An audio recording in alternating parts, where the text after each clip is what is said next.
Hello everyone, তোমরা সবাই কেমন আছো? চলে এসেছি ছোট্ট একটা ভিডিও নিয়ে।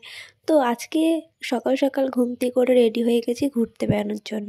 তো আজকে আমরা যাচ্ছি কালনা আমার বাড়ির লোকের সাথে। তো ফার্স্টে আমাদের বাড়ির কাছের বাতকুল্লা স্টেশনে চলে এসেছি। ওখান থেকে ট্রেন ধরে আমরা কালিনারায়ণপুরে যাই।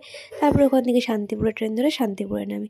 তো শান্তিপুরে নেমে এখান থেকে টোটো ধরে আমরা কালনা ফেরিঘাটে যাওয়ার জন্য বেরিয়ে পড়েছি। এখানকার রাস্তাঘাট বেশ ভালোই, আর আমি শান্তিপুরে ফার্স্ট টাইম এসেছি। তো দেখতে দেখতে আমরা এদিকে কালনা ফেরিঘাটে পৌঁছেও গেছি। গিয়ে আমরা এখানে টিকিট কেটে লঞ্চে উঠে পড়েছি। তারপরে খানিকক্ষণ লঞ্চটা ভর্তি হওয়ার পরে লঞ্চটা ছেড়েও দিল। তো এখানে গঙ্গার দৃশ্যটা খুব সুন্দর লাগছিল। তারপরে ঘাট পার হয়ে যাওয়ার পরে আমরা টোটো করে 108 শিব মন্দিরের দিকে রওনা হই। তো আমরা সেখানে পৌঁছে যাই। গিয়ে এখানে মন্দিরটা ঘুরে দেখছিলাম, বেশ খুব সুন্দর। তারপরে সকাল থেকে কিছু খাওয়া হয়েছিল না বলে আমরা একটু বাইরে বেরিয়েছিলাম চা আর বিস্কিট খাওয়ার জন্য। তো চা আর বিস্কিট খেয়ে আমরা আবার মন্দিরের ভেতরটায় যাই। মানে এত সুন্দর, মানে ওখানে গিয়ে মনে হয় যে বসেই থাকি। আমরা বেশিক্ষণ ওখানে বসে থাকতে পারিনি, কারণ এই টাইমটা মানে সকালের দিকে 10টা-11টা থেকে প্রচুর রোদ ছিল। আর বিকেলের দিকে তোমরা যদি যাও তো অনেকক্ষণ বসে থাকতে হবে। জায়গাটা খুব সুন্দর। আর বলে না, ভগবানের জায়গায় গেলে আলাদাই শান্তি লাগে। যেহেতু এখানে 8টা শিবলিঙ্গ ছিল, 108টা শিবলিঙ্গকেই দর্শন করার চেষ্টা করেওছি। তারপরে এখানে একটু ঘুরে ফটো তুলে আমরা এখান থেকে বেরিয়ে যাই। এর সামনেই ছিল আরেকটি মন্দির, সেটাও খুবই সুন্দর।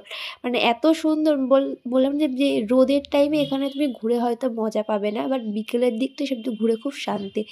তো এখানে আমরা ঘুরে দেখছিলাম। ওই মন্দিরটা এখানে রাধাকৃষ্ণ ছিল, খুব সুন্দর মিষ্টি লাগছিল। তারপরে ওখান থেকে আমরা বেরিয়ে যাই অম্বিকা কালনা বড় মায়ের দর্শন করতে।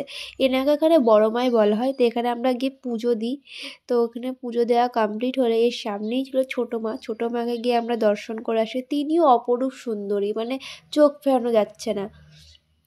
তারপরে আমরা আবার একটু বড় মার মন্দিরটায় যাই। ওখানে আমার দিদি আর জামাইবাবু ওদেরকে ডাকতে গেছিলাম। তো এইখানে ঢুকে আবার একটু ফটো তুলে এখান থেকে বেরিয়ে আসি। তারপরে আমরা এখানে আরেকটা মন্দিরে যাই, যেটা হচ্ছে তোমার মন্দিরটার নাম আমার হয়তো মনে পড়ছে না। এখানে রাধাকৃষ্ণ ছিল। এর ম্যাক্সিমাম এখানে মন্দিরগুলোই ছিল হচ্ছে দক্ষিণেশ্বরের মতন। অনেকে বলে নাকি এই মন্দিরগুলো দেখেই নাকি দক্ষিণেশ্বরের মন্দির তৈরি। তারপরে আমরা গেছিলাম ঝলক দর্শনে। এখানে ভিডিও বা ফোন অ্যালাউ ছিল না। মানে এখানে ভগবান দর্শন করতে হলে মানে অনেক লোক জমা হলে 10 সেকেন্ডের জন্য মন্দির খুলে ঠাকুরের দর্শন করা হচ্ছে। এটাকে এখানে ঝলক দর্শন বলা হয়। তারপরেই আমরা টোটো করে আরেকটা মন্দিরে যাই। এই রাস্তাটা তো না বলে না, এত সুন্দর লাগছিল এই রাস্তাটার, এই বাগানবিলাস ফুলে। তারপর আমরা আরেকটা মন্দিরে যাই। সেখানেও মানে ঠাকুরের জায়গাটা ফোন ক্যামেরা অনেক জায়গাতে অ্যালাউ ছিল না। তারপরে আমরা এদিকে নিত্যানন্দ প্রভুর এখানে নাকি বিবাহ হয়েছে, সেই বিবাহ স্থানটা দেখি। নাকি অনেক বছরের পুরনো একটা কুল গাছ। এখানে ভেতরে তোমার আদি শিল ধরা, মানে যেই শিল, ওই শিলও ছিল। তো ওটাকে আমরা প্রণাম করি। তারপর এখানে একটু ঘুরে দেখছিলাম, মানে এত বছরের পুরনো এখন জায়গাগুলো কত সুন্দর আছে। তারপরে এখান থেকে আমরা যাই আরেকটা মন্দিরে। আমরা অনেকগুলো মন্দির ঘুরেছি, তবে কোনটার কোন নাম ভুলে গেছি। তো এখানে একজনের চরণস্থল ছিল, চরণের ছাপ ছিল, সেটার নাম মনে পড়ছে না। তারপরে এর পিছনে ছিল 600 বছরের পুরনো তেঁতুল গাছ। আবার গাছটা মানে সব জায়গায় গেলে মানে আলাদাই শান্তির, এত ছায়া। তারপরে আমরা ওখান থেকে সব মন্দির ঘোরা হয়ে গেলে বেরিয়ে পড়ি ঘাটের উদ্দেশ্যে। তো ঘাটে এসে পৌঁছে গেছি। তো এখানে আমরা বাড়ি থেকে খাবার নিয়ে গেছিলাম, রুটি আর আলু ভাজা। তো সেইগুলোই খাচ্ছি। খেয়ে দিয়ে নিয়ে আমরা আবার টিকিট কেটে লঞ্চে ওঠার জন্য ওদিকে ব্রিজটা পার হয়ে যায়। তো লঞ্চে আমরা এদিকে উঠেও পড়িতে পার হয়ে যাই। তারপরে গিয়ে গঙ্গার ওই পারে গিয়ে আমরা একটু আখের রস খাই। এই গরমে আখের রস মানে কী আর বলবো, আলাদাই শান্তি। তারপরে এখানে এই গঙ্গার পাড়টা হবে, সেটা সুন্দর একটা বসার জায়গা ছিল। তো সেখানে আমরা হচ্ছে বসে একটু ফটো তুললাম, খুবই সুন্দর।